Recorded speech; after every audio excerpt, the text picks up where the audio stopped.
Yes, Oke, silakan. Ya, iya. please. Eh, Jadi saya di Jakarta ini sudah dari bulan Agustus tahun lalu ya, gitu. Jadi ya saya berpikir, saya merenungkan apa ya kira-kira. Ini cuman apa yang saya dapat sendiri. Jadi kalian tangkap aja, jadikan perenungan. Semua saya merasa bahwa memang tembok gereja lagi diruntuhkan banget gitu. Nah, kalau saya pakai bahasa bahasa kita aja lah, bahasa kita, bahasa gaul kita, kasarnya kayak kamu mau bangun gereja, ya misalnya Radit bangun gereja, tapi Radit delegasikan misalnya ke beberapa lah, ke anak-anak gitulah. Setelah jalan sekian lama, terus Radit datang, bukan kayak gini yang gue mau gerejanya gitu. Ya, kira-kira saya sederhanakan kira-kira gitu ya. Nah, jadi ada dari sejarah gereja bergulir, akhirnya nggak kayak gini gereja yang gue mau.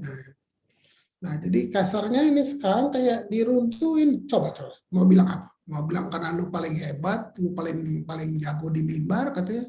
Sekarang coba-coba, apa yang kamu bisa bikin?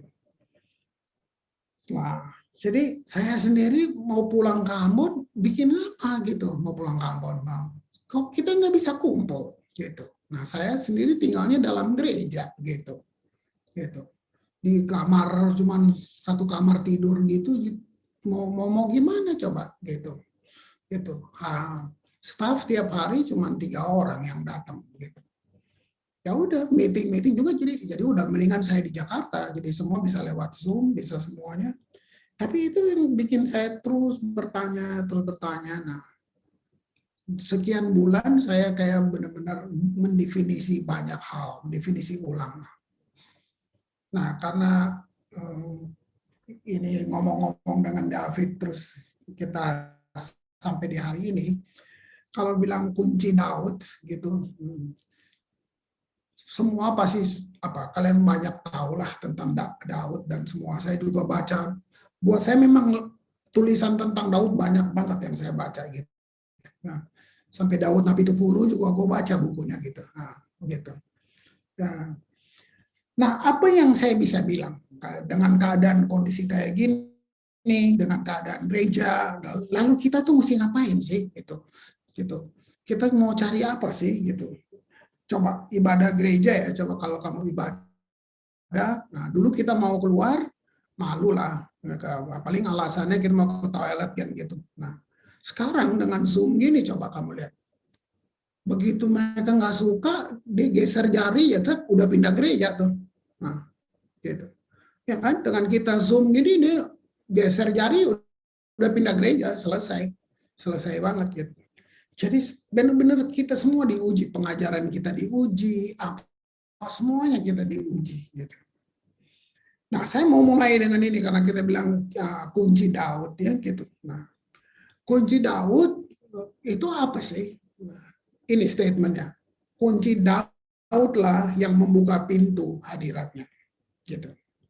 Nah, pintu hadirat tuh di kita pribadi, di masing-masing kita, hadirat tuh dalam kita dong gitu. Jadi kita nggak berusaha masuk ke hadirat Allah, kita already in, kita sudah in the presence of God gitu. Jadi itu jangan ketipu dengan trik-trik agamawi.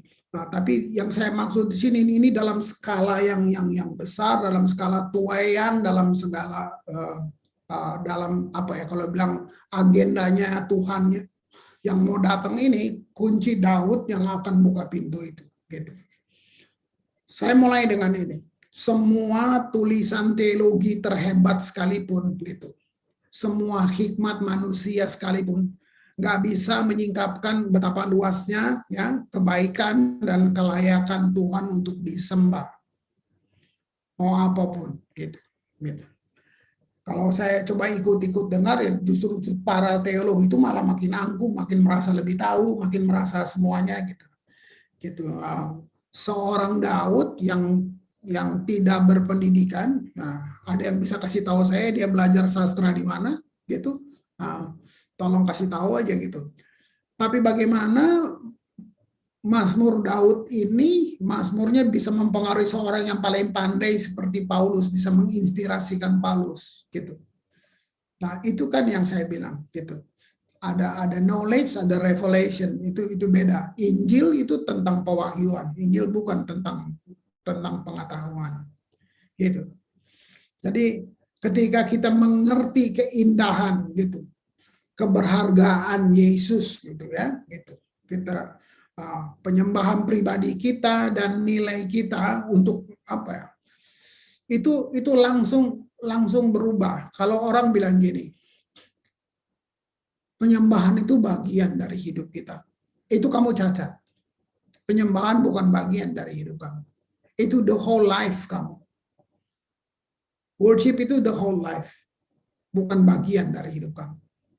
Nah, jadi seorang worshiper, seorang semua, kalau dia masih lemah di sini, saya nggak bicara tentang selamat dan tidak, tapi saya sedang bicara kamu layak nggak di situ. Gitu. Jadi tempat penyembahan itu adalah satu tempat penyerahan total, gitu. Itu penting banget, gitu. Nah, jadi banyak artis yang sedang mengejar kepengen sungguh-sungguh ngalamin sesuatu dengan Tuhan. Nah, yang di gereja malah mau kayak artis, gitu. Nah, ini yang yuk, nah, puji Tuhan kalian ini kan para church ya, kayak Reva gini ya, mari kita yang jadi suara untuk itulah ya. Coba pikirin, penyerahan ya, yang kita bilang penyerahan itu salah satu ekspresi tertinggi itu dalam apa? Dalam keintiman dengan Tuhan, gitu. Coba ekspresi paling lengkap, paling dalam apa? Kagum, damba, cinta, puja-puji, tambah lagi apa ya? Kamu gabung semuanya, cuman ada dalam kalimat ini, worship. Nah, kalau saya bilang worship juga, kita bisa persempit dengan apa? Musik misalnya gitu. Tapi sebenarnya itu hubungan yang nggak ada tandingnya, gitu. Nah, kemah Daud, gitu. Tabernakel of David itu Tuhan tidak suruh Daud bangun tabernakel. Tuhan suruh Musa bangun tabernakel. Nah, jadi Daud berinisiatif sendiri atas dasar apa coba? Nah, atas dasar apa?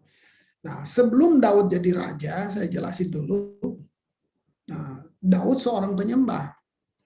Kita juga kenal Daud karena ada Alkitab. Kalau enggak, siapa yang tahu Daud, gitu. Gitu. Waktu Samuel diutus saja dia bingung, siapa orangnya, mana orangnya, gitu. Itu udah nabi itu, nah, gitu loh. Nah, udah bingung gitu. Nah, itu begitu kayak apa ya, dramatik banget sampai mesti ketemu seorang Daud. Karena bayangin dia di hutan sendirian, kayak bayangin bapaknya lupain dia, itu gimana sih, gitu. Ada peristiwa penting dalam keluarga di mana nabi datang. Nah, kalau saudara suka riset, pada zaman itu nabi tidak ada nabi ke Bethlehem. Tidak ada. Gitu. Hanya untuk seorang David, kira itu Tuhan gimana ya, gitu ya. Nah, jadi dia datang, bayangin Daudnya dilupain. Nah, oke lah, gitu. Tapi gini, Tuhan sudah kenal Daud dalam segala sampai detil-detil paling kecil. Nah, jadi waktu Daud jadi raja, dia menginginkan sekali apa yang dialami dengan Tuhan, dialami oleh bangsanya.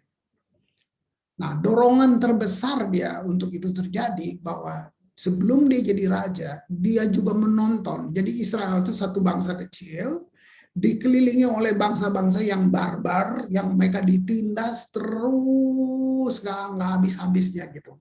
Nah, sementara Daud punya pengalaman tersendiri dengan binatang buas, dengan musuh, dengan semua. Dia punya pengalaman sendiri bagaimana Tuhan bisa begitu hebat dengan dia. Nah, sementara dia nonton bangsanya ditindas oleh bangsa-bangsa yang barbar.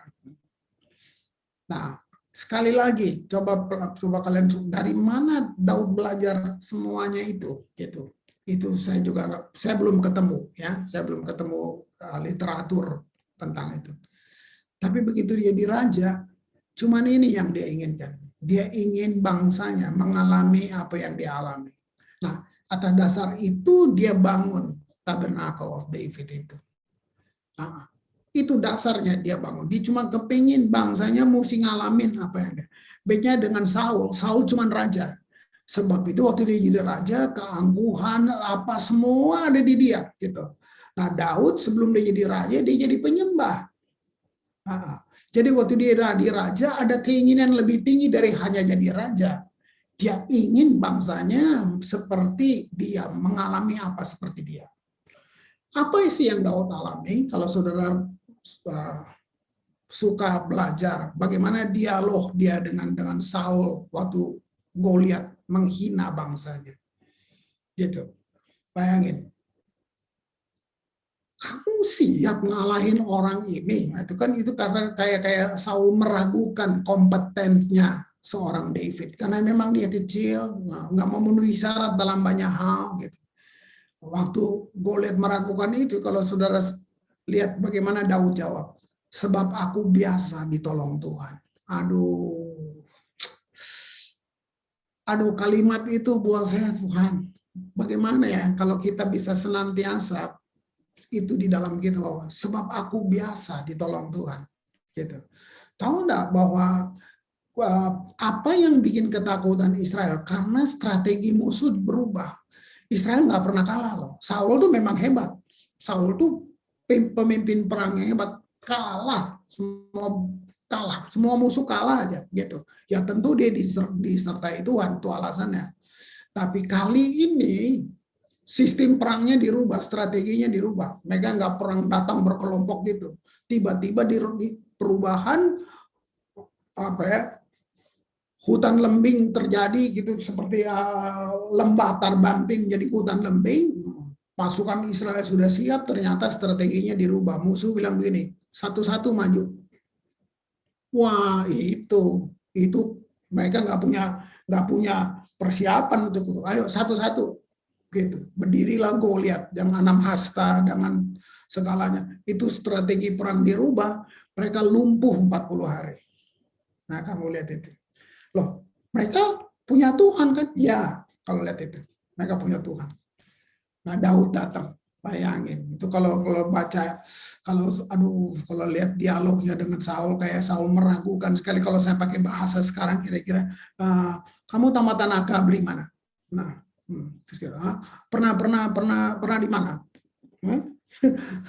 Aduh, di West Point, kamu dari sana atau kamu apa? Wah, gila, nggak pernah di Kamboja, pernah perang di mana? Pengalaman perangmu, spesialisasinya apa? Senjata apa? Waduh, dia tunjukin ketepel itu malah bikin penghinaan datang. Aduh, itu tuh. Nah, artinya bertahun-tahun ya saya sekitar situ, tapi saya sedang pikir, rupanya Daud itu semacam bayangan Yesus ya. Yang ditolak, yang dihina, yang itu. Kalau saya coba berusaha kayak Daud, gue akan stres. Mau pakai doa puasa kayak apa juga, ternyata itu cuman kayak satu pelajaran yang untuk kamu pandang Daud itu. Nah, oke, kita kembali ke realnya. Ini sejarahnya. Daud nonton sejarah bangsanya. Nah, begitu dia jadi raja, dia bangun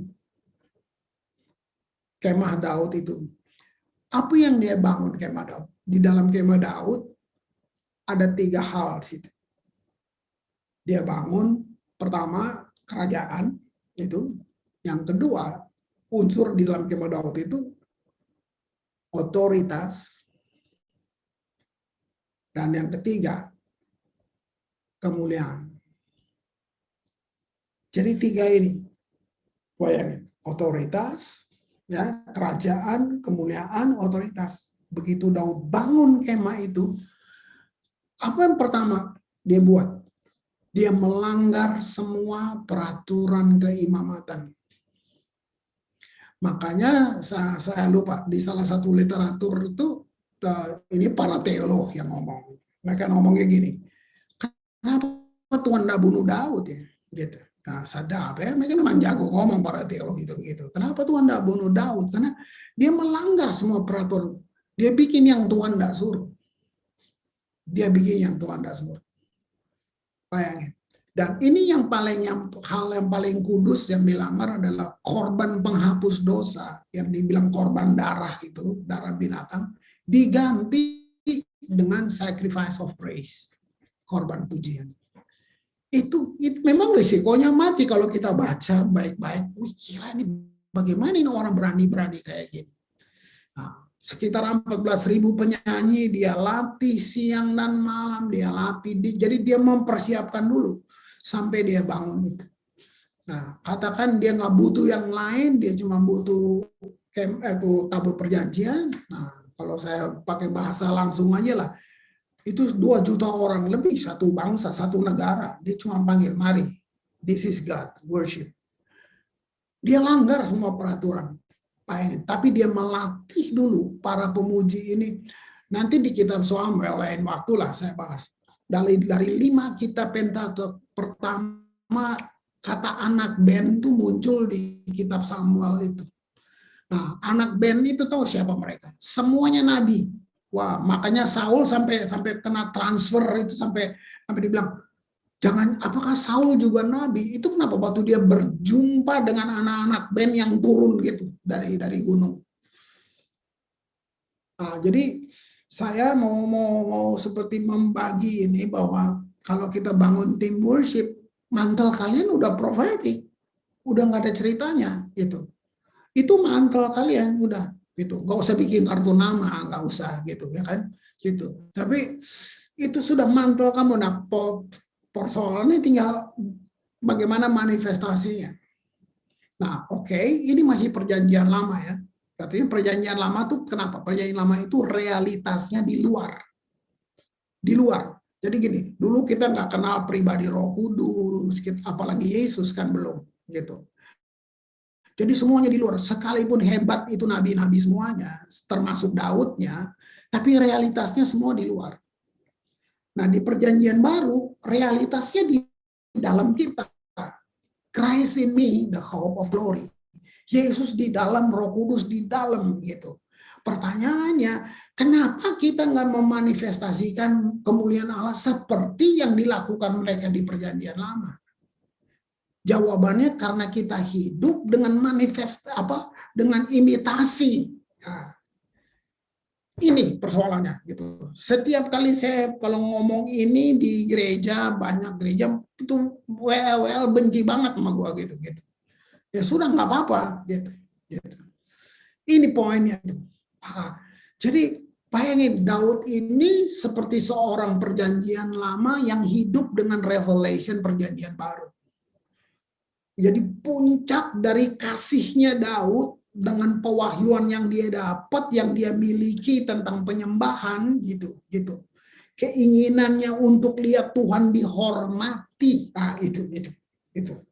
Dia rindu ingin lihat Tuhan dihormati lewat penyembahan.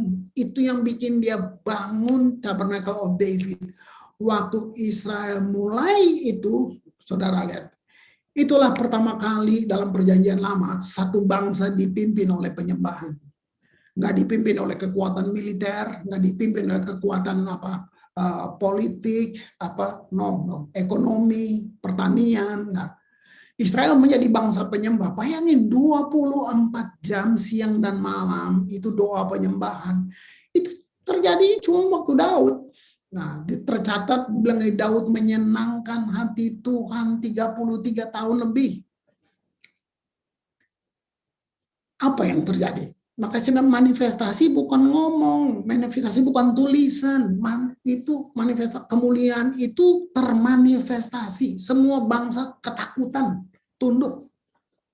Israel ada di puncak kejayaan. Tidak ada itu. Wow. Nah, akhirnya kemah itu dibangun di Sion. Nah, itulah bentuk penyembahan pertama dalam perjanjian lama yang pakai korban pujian. Nah, penulis-penulis bikin lagu kan, we bring sacrifice of praise gitu kan gitu.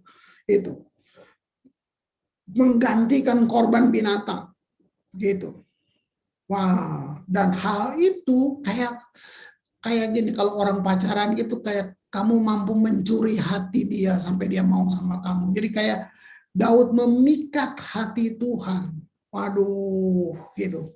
Membuat Tuhan mau berdiam di Gunung Sion. Tahu nggak Gunung Sion? Itu musuh terakhir, itu gunung terakhir harus ditaklukkan, dan musuh yang terkuat ada di situ justru. Justru ada di situ. Wow. Jadi Daud di situ dia meletakkan satu realita perjanjian baru, karena dia masuk dalam inti dari apa ya, yang selama ini Tuhan inginkan, kan gitu. Kan yang lain semua dibilang bayangan gitu. Jadi dasarnya kemah Daud adalah mengikuti roh daripada hukum tertulis, sebenarnya itu.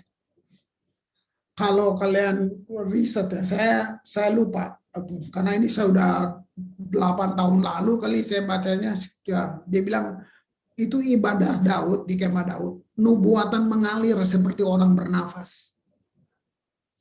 Aduh, saya sampai bilang kayak apa ya gitu. Kalau kalian,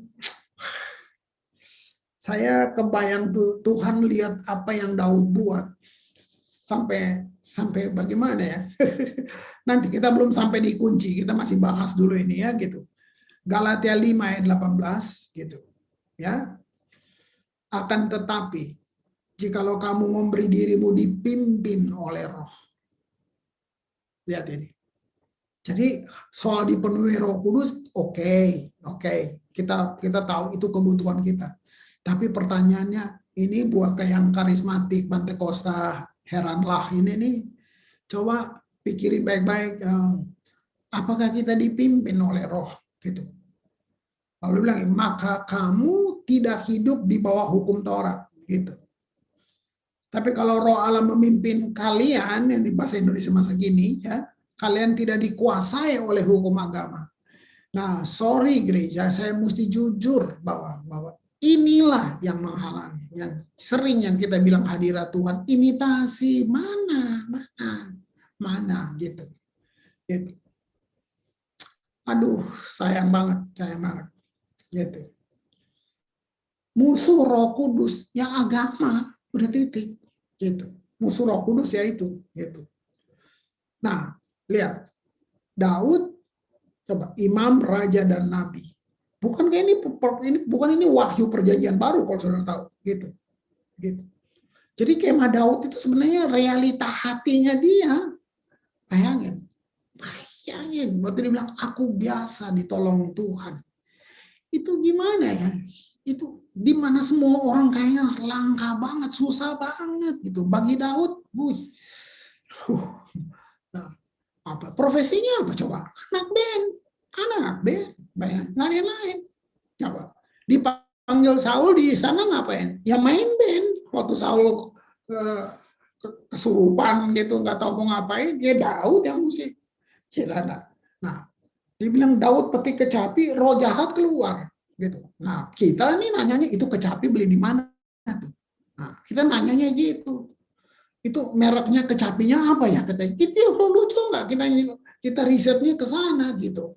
Nah, kalau saudara pergi ke Israel, coba sekali-sekali ke Yerusalem Bible Temple gitu, saudara akan lihat ada entah itu si asli atau itu cuma replikanya, kecapi Daud. Ya kampungan lah zaman dulu, 4.000 tahun lalu, saudara pikir aja gitu. Jadi gini, bagi kita yang bilang worship leader, worship team, kalau kita pernah belum belajar bagaimana, nah kalau saya bilang imam sini, saya nggak bicara syarat-syarat peraturan bahwa saya nggak mau dijebak di situ. Tapi yang saya bilang tadi di depan gitu, itu bukan worship, bukan bagian hidup, no. Worship itu the whole life kamu. Gitu. Kamu mau melayani itu, ya ini bukan, kamu boleh tetap kerja di luar, kamu boleh jadi apa aja, kamu boleh punya profesi lain, tapi kalau kamu mau masuk dalam pelayanan itu the whole life kamu. Itu bukan kalau sempat, kalau ada waktu, kalau bisa, nggak bisa kayak gitu. Nah, kita perlu, kalau nggak kita nggak pernah ada di puncak gunung untuk kemuliaan itu. Nah, gitu. Kita nggak bisa ada di situ. Gitu. Makanya kita jadi egois, ya, karena kita pikir Kita pikir gini, Tuhan, gue udah nyembah lu loh. Kita transaksi dengan Tuhan. Penyembahan kita penyembahan transaksional. Tuhan, saya udah nyembah Tuhan. Saya udah bangun pagi-pagi doa Tuhan. Saya dapat apa? Aduh, aduh. Itu. Nah, ini. Nah, Daud meluap dengan saya lihat gini ya. Ini bahasa saya. Jadi tolong diterima gitu. Kira-kira setelah Tuhan ikutin Daud dalam semuanya, dia lihat semua, terus kira-kira Tuhan ngomong gini, ini bahasa saya.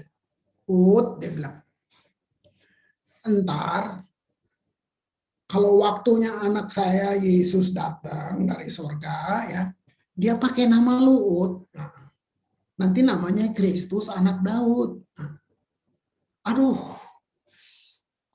itu. Saya cuma ngebayangin, saya pakai bahasa saya bilang, bagaimana kehidupan kamu sampai kasarnya tuh gini, kayak kamu memikat Tuhan banget ya. Padahal ini salah satu, ini ekstrimnya, Daud. Dia gagal sesering dia berdiri. Saya kadang-kadang cuma nangis untuk Tuhan. Apa yang jadi penilaian Tuhan? Memang tuh seperti nggak ada jawabannya buat saya, kayak itu rahasia banget ya. Tapi kalau baca, saudara bayangin, berapa dari 100 Mazmur itu, berapa yang isinya keluhan. Tapi keluhan Daud tuh kayak buat dia, wah, kalau baca itu ya, ini, aduh, udahlah. Orang ini meluap dengan apa ya? Dengan penyembahan yang adalah ekspresi dia. Sampai Allah berjanji, Daud, anak saya nanti Mesias, pakai namamu, gitu. Ya, dia nanti tahtanya namanya takhta Daud. Nah, bayangin, bukan takhta Yesus, takhta Daud, gitu. Gitu. Bayangin, seperti apa ya? Nah, ini saya mau ngomong buat kalian ya, buat kalian semua, gitu. Radit dengan timnya, ya, gitu. Dengar, kayaknya tidak akademis atau so tahu, nggak apa-apa. Tapi kalau kalian rohmu mau mendengar, tangkap ini. Akan ada satu movement, pergerakan yang memuridkan bangsa-bangsa. Saya ulang pelan-pelan, yang memuridkan bangsa atau orang-orang dalam hadirat Tuhan. Waduh, tangkap aja, tangkap. Nanti di belakang ketawain nggak apa-apa ya, tangkap aja, renungin aja dulu. Akan ada satu movement, satu pergerakan yang memuridkan orang-orang dalam hadirat Tuhan. Gitu. Ini gimana ya? Saya cuma narik satu kesimpulan kecil aja waktu istri saya sharing, ya, terus kamu nyanyi itu, dia pulang yang dia ceritain cuman kamu, bagaimana kamu nyanyi gitu. Terus bilang, itu anaknya David, Chris, dia gini. Nah, sebab aku tahu Yoti itu bukan penyanyi, Yoti sama sekali gitu. Nah, jadi saya cuma simpen aja dalam hati, saya cuma, maksud saya gini, tahu nggak waktu kamu sebagai, kalau kamu tuh pertama kamu prophetic, ya kan, itu udah mantel kalian kalau kamu melayani di situ. Nah, kebanyakan kita nggak ngerti, jadi kita sedang berusaha kasih kesan, kita mau membuktikan di sini cacatnya. Nah, jadi gini, coba kamu nyanyi, urapan profetik itu turun. Nah, yang kamu mesti tahu gini, apa yang kamu nyanyikan itu dia sedang berbicara. Nah, itu prophetic worship tuh gitu. Jadi bukan kamu tambah-tambah ngomong Tuhan baik, udah tahu Tuhan baik, nggak usah lu bilang lagi, udah tahu, gitu. Perampok juga tahu Tuhan baik. Nah, gitu. Jadi maksudnya gini, kalau sampai kamu keluarin satu statement sementara kita nyembah, kalau bisa itu memang dorongan dari dalam. Itu penting untuk kamu ngomong. Kalau enggak, kamu nyanyi aja yang bagus. Karena nyanyian itu sedang ngomong. Nah, ini yang saya bilang, tahu nggak? Waktu kamu ngomong, ini yang saya bilang, itu kan kata-kata lagu dibungkus nih sama kemuliaan. Begitu kamu nyanyi, itu dia sedang memuridkan orang yang mendengar. Khotbah nggak butuh, aduh, lu nyembah, pengkhotbahnya takut naik malah. Nah, itu beneran. Itu tahu nggak, orang mau cerai nggak jadi, mau bunuh diri nggak jadi.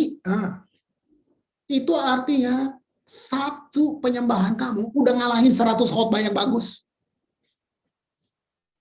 Cuman kita nggak berpikir seperti itu, kita nggak tenggelam di situ. Kita sedang berusaha kasih kesan buat orang. Nih gue worship leader nih. Jadi bukan Yesus yang kelihatan, mulut kita bilang Yesus. Yaitu. Kamu nggak usah berusaha membuktikan bahwa kamu diurapi. Kamu sudah diurapi. Nah, mau apa lagi? Gitu. Gitu. Ini gerakan ini. Makanya tadi saya ngobrol-ngobrol intermezzo kita di depan tadi. Kayaknya iya nih tembok gereja lagi diruntuhin ini semuanya. Gitu. Serius. Nih ya. Yesaya 51 ayat 3. Yesaya ini disebut rajanya nabi. Wah, benar apa enggak itu yang nulis lah kayak gitu. Oke? Gitu. Ya kan? Oke. Yesaya 50. Sebab Tuhan menghibur Sion, menghibur segala reruntuhannya. Ia membuat padang gurunnya seperti Taman Eden. Kenapa? Karena Sion pusat penyembahan. Nah, gitu kan? Dan padang belantaranya seperti taman Tuhan. Di situ terdapat apa? Kegirangan, sukacita, nyanyian syukur, dan lagu-lagu nyaring. Gitu. Apa atmosfer sorga kira-kira? Joy. Wow. Tiada air mata. Nah, tapi dalam worship, nanti kita nangis, itu bukan kita nangis karena nggak ada beras di rumah. Itu salah lu sendiri. Gitu. Tapi orang nangis itu karena lagu tadi yang lu nyanyiin itu dia bukan hanya dengar, dia berubah jadi revelation, membuka semua. Wih, kayak selaput-selaput kita runtuh semua. Terus kita jadi lihat, ini loh Tuhan, ampun. Wow.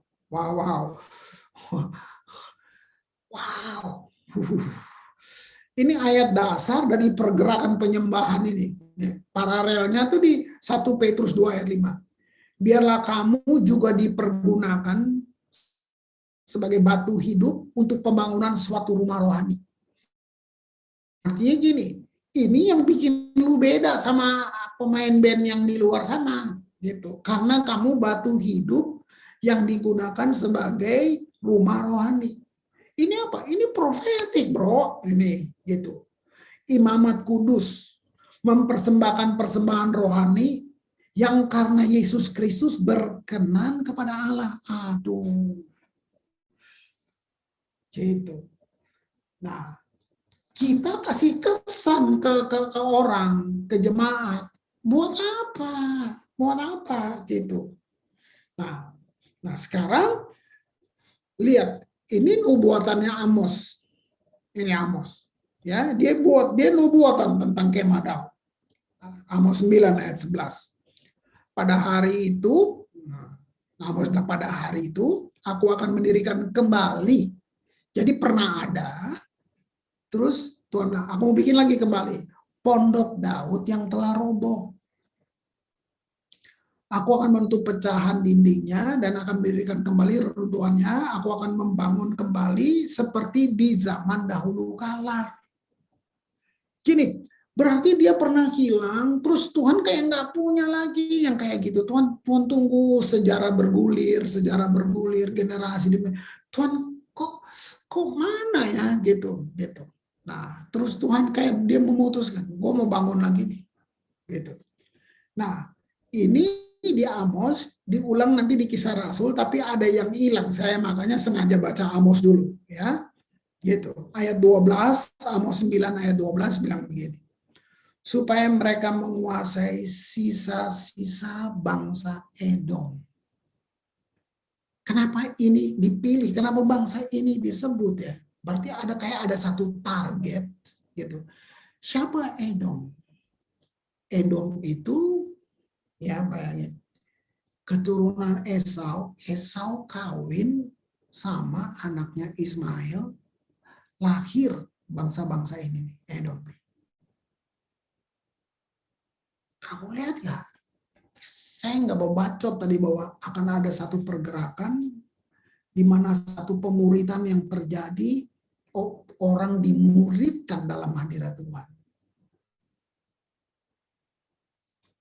Waduh, saya mesti pilih kata-kata apa ya? Saya cuma bisa bilang gini, orang nggak suka dengar khotbah, tapi sulit untuk orang nggak suka dengar nyanyian gitu, sulit. Nah, orang nggak suka bisa aja, apa dengar khotbah gitu. Kenapa? Karena khotbah udah campur aduk. Khotbah tuh bawa pentungan, khotbah tuh kayak bawa gadam, pukul-pukul orang gitu kan. Itu khotbah. Jadi sini Injil sudah bukan lagi Injil. Injil kan kabar baik. Kita sudah nggak bawa kabar baik. Kita sudah bawa segala macam dalam. Kita sudah hakimin orang habis-habisan gitu. Tapi kalau kamu bilang nyanyian yang dibungkus gitu dengan kemuliaan, wow. Nah, ini bangsa barbar, bangsa paling berontak Edom ini kalau kamu tahu. Bayangin, ini dalam nubuatan ini dibilang mereka akan di Kisah Rasul nggak disebut. Dia sudah lebih luas lagi. Saya baca Kisah Rasulnya. Kemudian aku akan kembali, Kisah Rasul 15 ya, ayat 16. Membangun kembali pondok Daud yang telah roboh. Pertanyaannya gini, emang Tuhan udah punya ide yang baru ya? Emang sorga udah habis, nggak ada ide lagi sampai mesti pakai Daud punya gitu? Waduh, bayangin, keren banget nggak tuh? Reruntuhannya akan kubangun kembali dan akan kuteguhkan. Nah, ayat 17, supaya semua orang lain mencari Tuhan.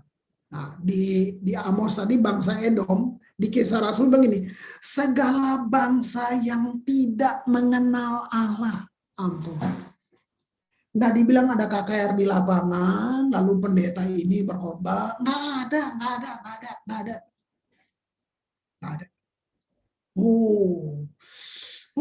Yang tidak mengenal Allah kesebut milikku, demikianlah firman Tuhan yang melakukannya. Gitu. Wow.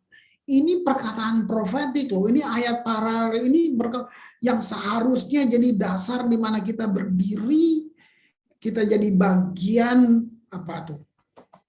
Dari apa yang sedang Tuhan pengen lakukan di hari terakhir ini. Gitu. Kenapa Tuhan mau bangun pondok Daud ya? Gitu. Artinya kalau kita terbiasa sudah jadi Kristen suasana. Rasa belum ada hadirat Allah kalau nggak kumpul di gedung. Nah, itu Kristen suasana.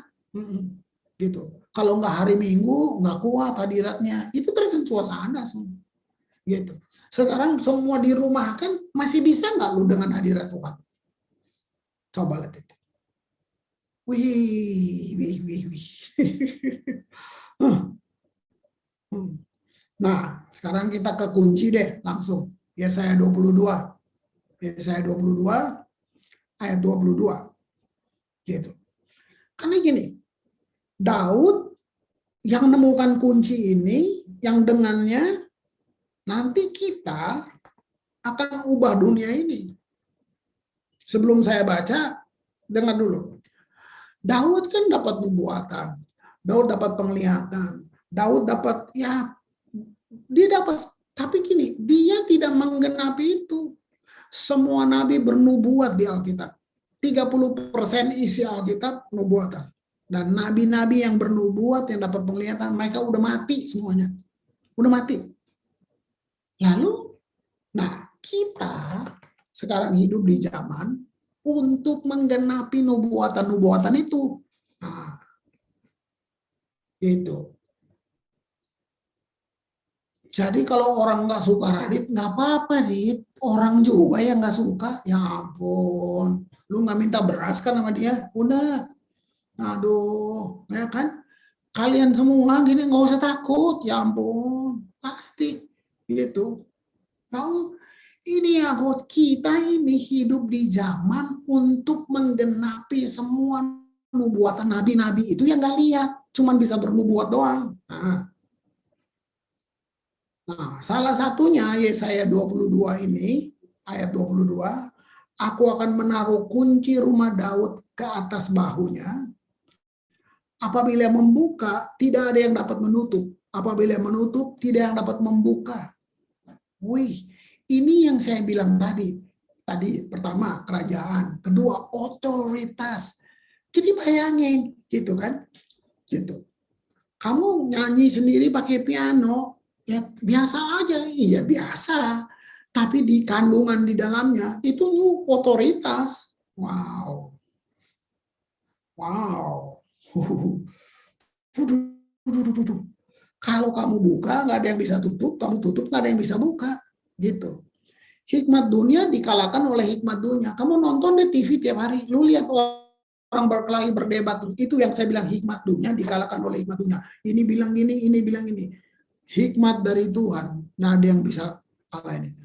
No, nggak ada yang bisa kalahin itu. Nggak ada.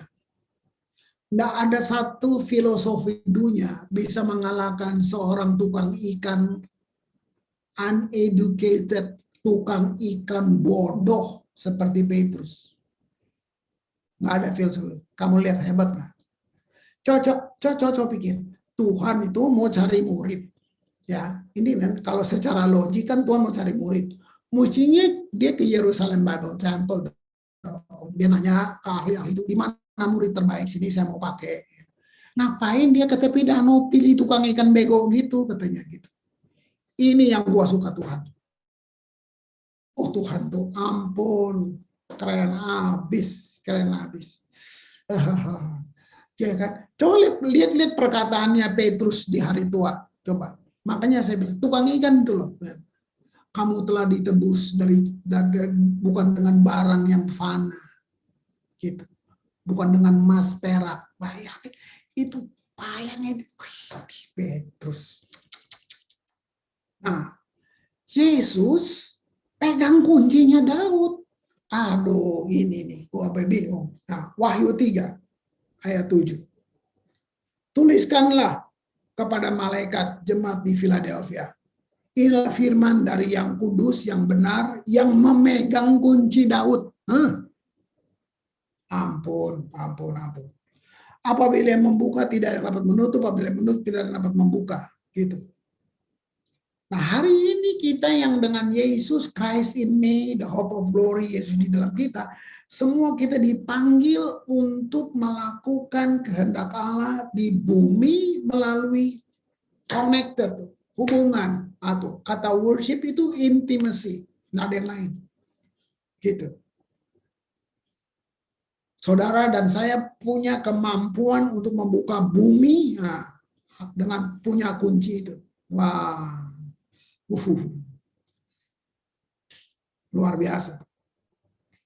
Mazmur 110 ayat 2. Tongkat kekuatanmu akan diulurkan Tuhan dari Sion. Nah, kalau saya ngomong Sion dalam konteks profetik, itu saya nggak ngomong geografis, kita mesti ke Israel, no. Gitu. Tongkat kekuatanmu diulurkan Tuhan dari Sion, memerintah di antara musuhmu. Gitu. Jadi kunci Daud membuka dan menutup pintu di mana? Di alam, di dimensi spiritual. Itu yang saya maksud, alam rohani. Nah, kalau kita tidak punya pemahaman begini, setan yang jadi berpenting. Dengan ada gerakan pendoa, setan malah penting gitu. Gitu. Nih, pendoa-pendoa ngomong gini, Pak Kris, lihat tuh langit di Jakarta warna kuning. Terus aku begonya gue lihat lagi. Enggak, gue bilang enggak kuning. Terus dia jawabnya spiritual banget tuh. Dia bilang, Bapak sih lihatnya pakai mata biasa. Bapak mesti lihat pakai roh dong. Aduh, gue kayak dia. Terus itu memang Roh Kudus itu keren banget. Gitu. Dia guru Roh Kudus itu. Untung gue pelajarin. Jadi gue bilang, tuh Pak tahu, makanya doa orang di Jakarta terhalang Pak. Itu dia penghulu-penghulu di udara sedang tutup Jakarta ini. Kata gitu. Nah, kamu lihat kesannya kan, iblis hebat kan. Karena gue ngerti ini, gue bilang, sorry ya, saya nggak berdoa ke langit. Gua berdoa ke sini, Yesus di dalam gua. Terserah tuh langit mau hijau, kuning, kelabu, biru, urusan dia. Gua ngomong sama Yesus di hati gua. Nah, nggak ada tuh perang-perang begitu, nggak ada. Waduh, begitu ada satu kelompok yang kayak kita itu kayak normal buat kita hidup dalam presence of God, hadirat Allah. Tahu nggak kamu dapat semuanya gitu. Oke, perjanjian lama. Musa bawa hadirat Allah di mana? Di mukanya, sampai orang takut, orang nggak sanggup lihat mukanya, ya kan? Gitu. Itu memancarkan kemuliaan. Gitu. Obed-Edom cuman simpen tabut Allah di rumahnya 3 bulan, geger satu bangsa. Sampai Daud cemburu, itu kata ambil kasih keluar. Gitu. Cemburu gitu. Ditulis di Alkitab Allah memberkati Obed-Edom dan seisi rumahnya. Itu perjanjian lama, manifestasinya jelas, bukan pura-pura. Nyata banget. Daud bawa kembali ke Yerusalem. Wow, itu Obed-Edom, bayangin gitu. Nah, Daud 3 bulan dia perlu belajar untuk kembaliin tabut itu. Gitu. Dia bangun tabernacle of David itu. Apa yang terjadi? Seluruh bangsa diberkati. Waktu penyembahan Israel gagal, panen berhenti, hujan tidak turun, penyakit masuk. Begitu penyembahan mereka dipulihkan lagi, kamu bisa lihat, Israel mah, waduh. Nah, Tuhan tuh sedang beri isyarat buat kita di zaman ini. Ini Tuhan lagi bikin isyarat, kunci Daud ini. Saya pinjam kesaksian ini. Gitu. Saya memang hati-hati kalau Zoom, hati-hati walaupun ada banyak literatur, cuman hati-hati sih. Tapi ada seorang tokoh hebat banget, mau berdebat. Saya pernah ngobrol sama Radit juga, pernah cerita dia nih, mau debat datang ke gerejanya. Gitu. Ini aliran keras banget. Baru pujian penyembahan, dia guling-guling di tanah. Dia rebah, guling-guling di tanah. Terus saya catat, dia tulis gini, waktu Tuhan hadir, setiap sel dalam tubuh kita menyadarinya. Keren. Keren. Wow. Nah, saya batasi saudara sampai di sini, tapi ini yang saya cuma mau bilang tentang kunci Daud itu. Itu otoritas, itu kemuliaan, itu pemerintahan. Jadi waktu kamu berdiri dengan legitimasi itu, masa sih nggak ada yang terjadi? Itu buat gua, aduh. Nah, jangan-jangan kuncinya Daud lain kali ya, Daud Nabi di Bulu punya kali gitu loh, gitu. Itu yang benar buat wih. Nah, lu mau main senar putus juga nggak ngaruh. Urapan nggak tinggalin lu, salah nyanyi gitu, enggak. Urapan nggak gitu, dia nggak tinggalin lu. Ini dulu, saya nggak bilang urapan, tapi ini dulu banget tahun-tahun 80-an. Nah, kalian tahu Yonas Wisa kan, jadi itu saya bertobat, saya pergi sama Yonas, kita di Jawa Tengah lah. Nah, ngerti kan, Pantekosta kan gitu. Gitu. Bulirnya Yonas nyanyi begitu. Gitu. Bulirnya sungguh heran. Yonasnya keras kuat teriak. Yonas, bilur bukan bulir. Yonas tambahkan bulirnya. Bulirnya dia. Yonas bilur, bulirnya sungguh. Waduh, udah bilang kacau. Pas selesai, Yonas lu salah nyanyi, bilur. Oh ya, tuh Chris bulir aja sembuh Chris, gimana bilur? Aduh, aduh, kamu lihat, aduh, nah ini ya saya batasi sampai sini. Jadi buat saya, yuk kalian tangkap ini, kalian diskusi-diskusi sambil ngopi, kelompok-kelompok kecil kalian diskusi tentang kunci DAO, tentang gimana ya kita mau wujud nyatakan itu, gitu. Gitu. Keren banget gitu. Wah, Tuhan berkati.